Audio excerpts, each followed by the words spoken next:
القديسة مريم القبطية. ولدت مريم في الإسكندرية في القرن الرابع الميلادي، وكانت فتاة جميلة تمتلك حضورا يجذب الأنظار إليها أينما ذهبت. لكنها منذ صباها تركت بيتها وانطلقت في طريق المتعة والخطيئة، تبحث عن سعادة زائفة في ملذات العالم. كانت تغوي الناس بجمالها وتعيش بلا هدف، حتى جف قلبها من الداخل رغم ضحكاتها العالية.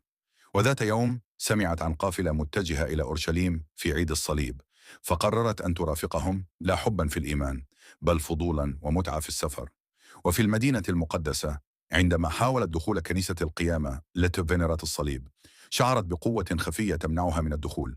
حاولت مرارا، لكن جسدها تجمد عند الباب، كأن يدا غير منظورة تصدها. وقفت مذهولة والدموع تسيل على وجهها، وشعرت لأول مرة بثقل خطاياها يغمرها كالظلام.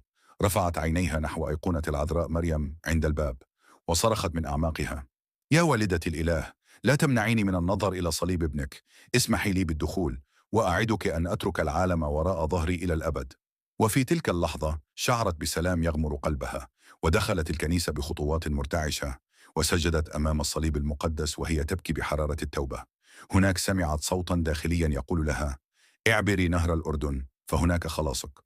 خرجت مريم من أورشليم بلا مال ولا زاد، وسارت حتى وصلت إلى نهر الأردن. اغتسلت بمياهه، وتناولت من يد أحد الكهنة الأسرار المقدسة، ثم عبرت إلى البرية.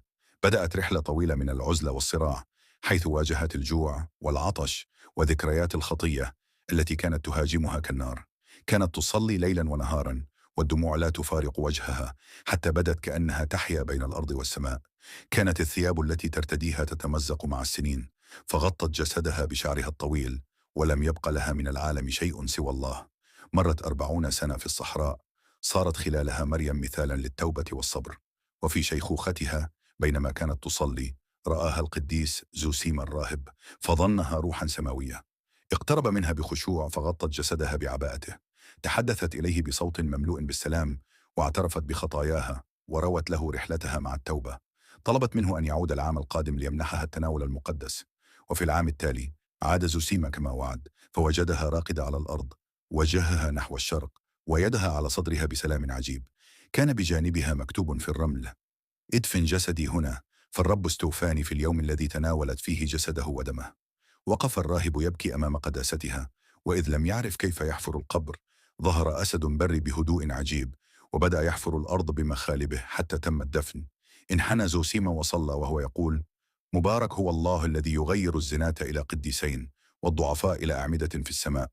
وهكذا صارت القديسة مريم المصرية التائبة رمزا حيا للتوبة الحقيقية، التي تحول أعماق الظلمة إلى نور، والخطيئة إلى قداسة، والعار إلى مجد أبدي يضيء عبر الأجيال. لو عجبك الفيديو تابعنا واترك تعليق وشير الفيديو. مون جيسو.